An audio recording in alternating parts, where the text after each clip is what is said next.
Di sini, saya akan memenuhi tugas saya dengan mata kuliah metode penelitian kuantitatif yang dimana judul dari penelitian saya adalah pengaruh emosional dan kualitas pelayanan terhadap kepuasan konsumen, bisnis, dan kuliner Pizza House cabang Loksmawe Aceh Utara. Perkenalkan, saya Bunga Lestari dengan NIM 2202600082, kelas 4B Administrasi Bisnis. Baik, di sini saya akan menjelaskan terlebih dahulu latar belakang dari proposal penelitian saya. Seiring dengan perkembangan zaman dan dengan meningkatkannya taraf kehidupan masyarakat, memberikan pengaruh terhadap pola konsumsi dan perilaku masyarakat dalam memenuhi kebutuhannya. Salah satu gaya hidup yang berkembang saat ini adalah mengkonsumsi makanan yang ditawarkan oleh restoran cepat saji. Makanan cepat saji menjadi pilihan utama bagi masyarakat perkotaan, terutama bagi masyarakat yang memiliki rutinitas dan kesibukan setiap harinya. Hal tersebut berdampak pada timbulnya kebutuhan masyarakat terhadap makanan yang cepat dan instan. Makanan cepat saji atau fast food merupakan hidangan alternatif yang biasanya berupa ayam goreng, kentang goreng, burger, pasta, atau roti isi. Restoran cepat saji merupakan salah satu perusahaan yang bergerak di bidang penyediaan makanan, minuman, dan penyediaan layanan lainnya.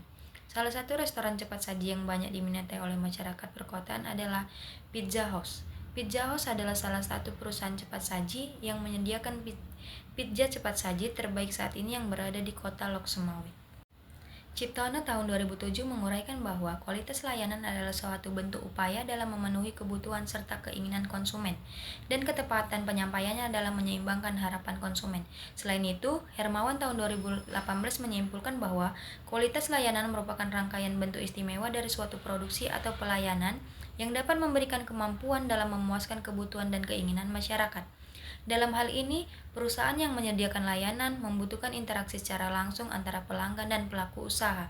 Faktor dari perilaku karyawan seperti sikap serta keahlian dalam menyampaikan informasi merupakan hal terpenting yang menjadi perbedaan cara melayani yang baik. Lovelock dan Wills tahun 2011.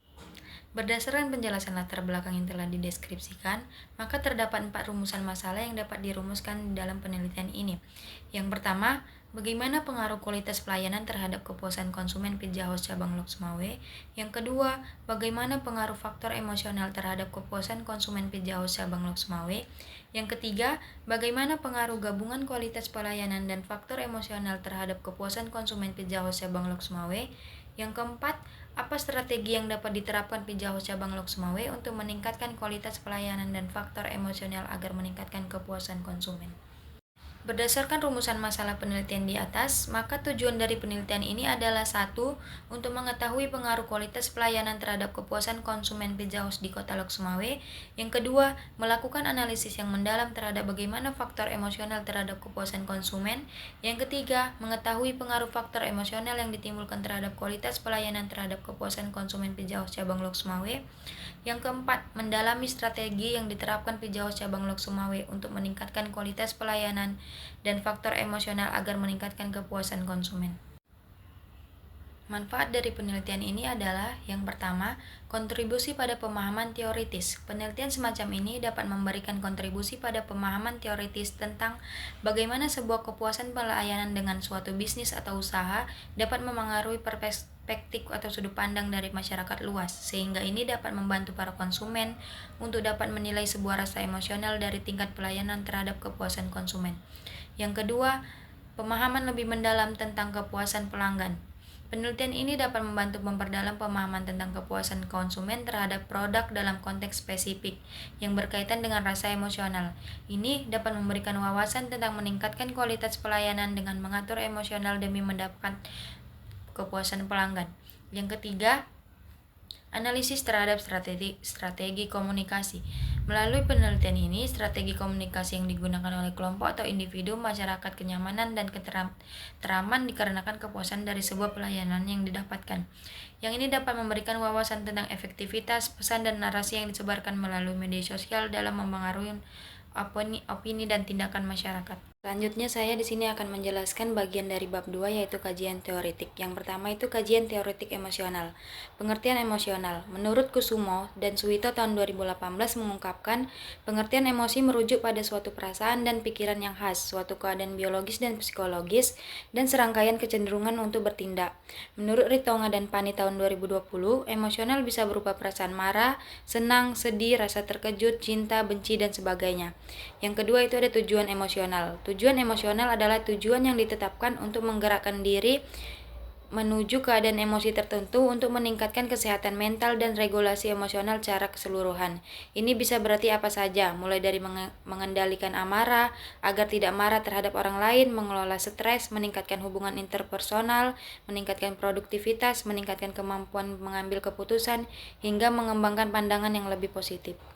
Selanjutnya itu ada indikator emosional. Indikator tersebut meliputi yang pertama ada marah. Marah adalah emosi yang biasa dirasakan ketika seseorang merasa frustasi, kesal, atau tersinggung. Itu adalah respon alami terhadap situasi yang memacu ketegangan atau ketidakpuasan.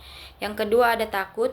Takut adalah sebuah emosi yang timbul sebagai respon terhadap persepsi akan ancaman atau bahaya terhadap diri sendiri atau orang lain. Ini biasanya menjadi respon terhadap situasi nyata atau imajiner. Ketika seseorang merasa takut, tubuhnya dapat merespon dengan meningkatkan denyut jantung, peningkatan pernapasan, dan peningkatan keringat sebagai bagian dari respon lari atau bertarung untuk melindungi diri dari bahaya. Takut juga bisa dipicu oleh trauma masa lalu atau pengalaman buruk yang menyebabkan kecemasan terhadap situasi yang mirip di masa depan. Yang ketiga itu ada kejutan. Kejutan adalah respon mendadak terhadap sesuatu yang tidak terduga atau tidak diduga. Ini bisa meliputi peristiwa yang menyenangkan atau tidak menyenangkan, dan seringkali melibatkan reaksi fisik, emosional, atau kognitif yang cepat. Yang keempat itu ada jengkel. Jengkel adalah perasaan marah atau kesal yang timbul sebagai respon terhadap situasi atau tindakan yang mengganggu atau menyebalkan. Ini bisa disebabkan oleh berbagai faktor seperti ketidakpuasan terhadap sesuatu, konflik, atau perasaan tidak dihargai.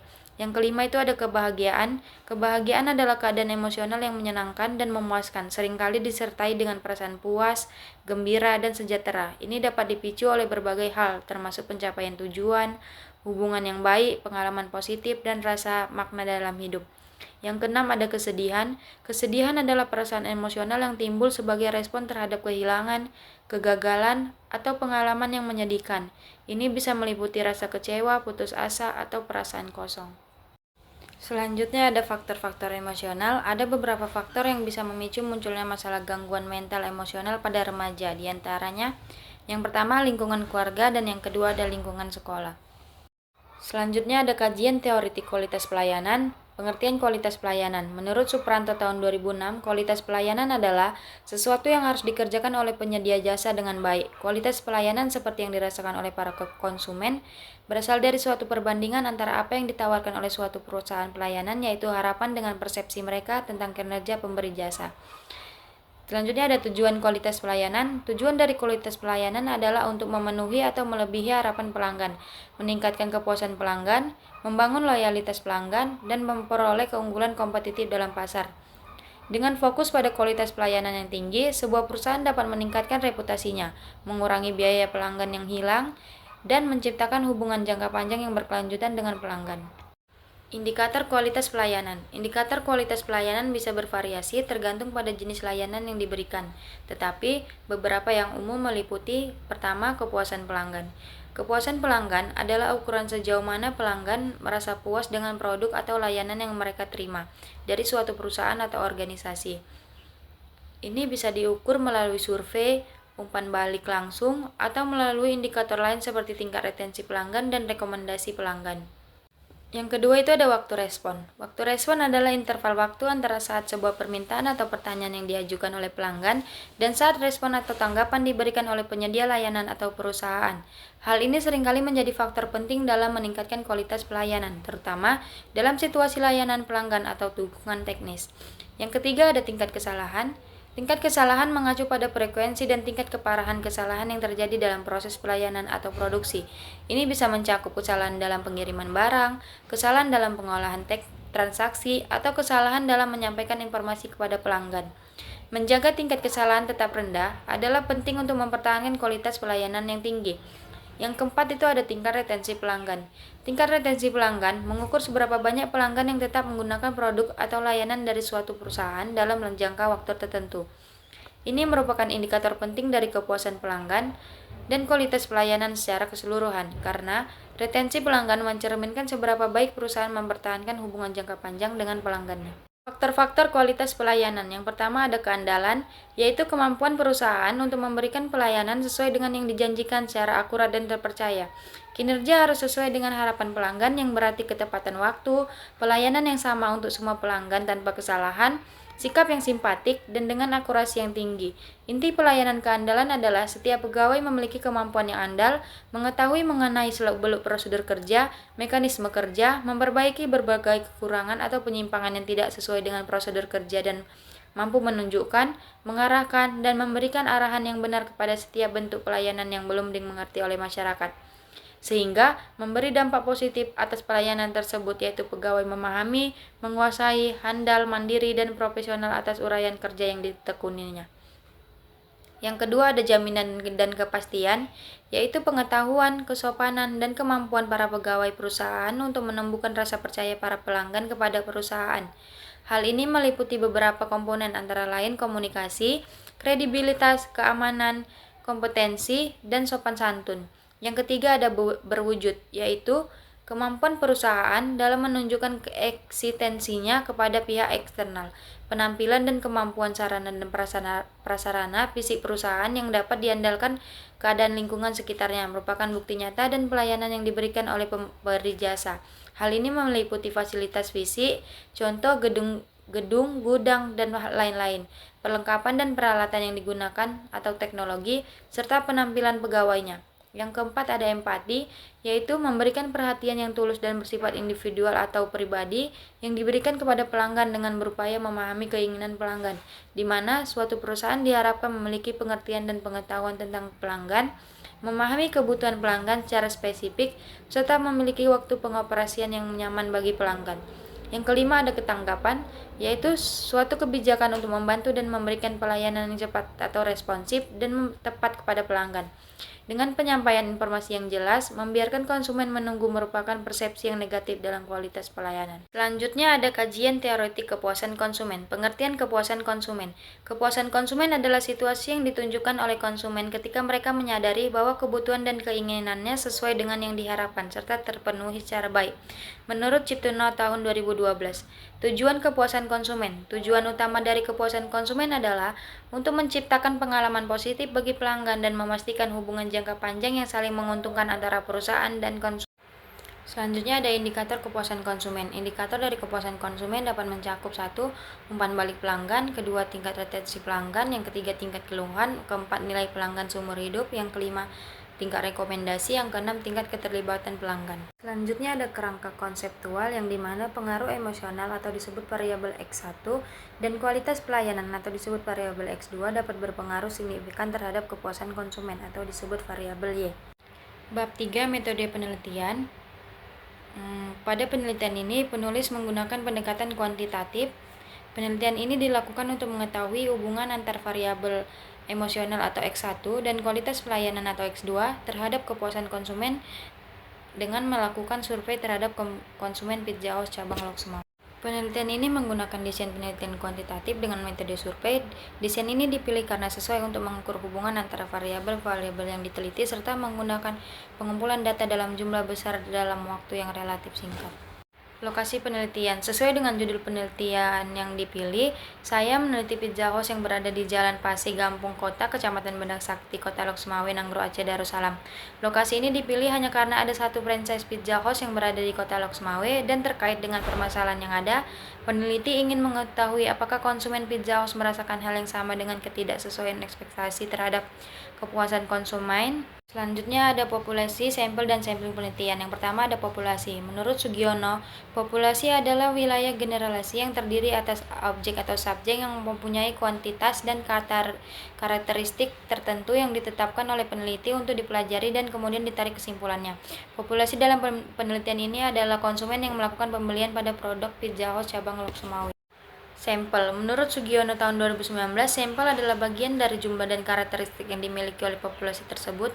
Prosedur pengambilan sampel yang digunakan dalam penelitian ini adalah non-probability dengan teknik purposive sampel. Dalam penelitian ini, penulis menggunakan ukuran sampel menurut Sugiono tahun 2019, di mana analisis yang digunakan adalah multivariate dan korelasi atau regresi berganda, maka jumlah anggota sampel diambil 20 kali dari jumlah variabel yang diteliti. Variabel dalam penelitian ini ada dua, independen dan dependen, maka jumlah anggota sampel 50 kali 3 variabel sama dengan 150. Sampling penelitian. Menurut Sugiono tahun 2019, teknik sampling adalah merupakan teknik pengambilan sampel. Untuk menentukan sampel yang digunakan data penelitian, terdapat berbagai teknik sampling yang digunakan. Teknik sampling pada dasarnya dapat dikelompok menjadi dua, yaitu probability sampling dan non-probability sampling. Menurut Sugiono tahun 2019, sampel adalah bagian dari jumlah dan karakteristik yang dimiliki oleh populasi tersebut. Peneliti ini akan menggunakan metode non-probability sampling. Dalam penelitian ini, penulis menggunakan probability sampling dengan jenis sampel random sampling. Pelaksanaan dan random sampling disebabkan karena anggota populasi penelitian ini belum diketahui jumlah populasinya. Sekian pemaparan hasil penelitian saya. Mohon maaf jika ada kesalahan kata, sikap selama saya memaparkan hasil penelitian saya. Terima kasih. Wassalamualaikum warahmatullahi wabarakatuh.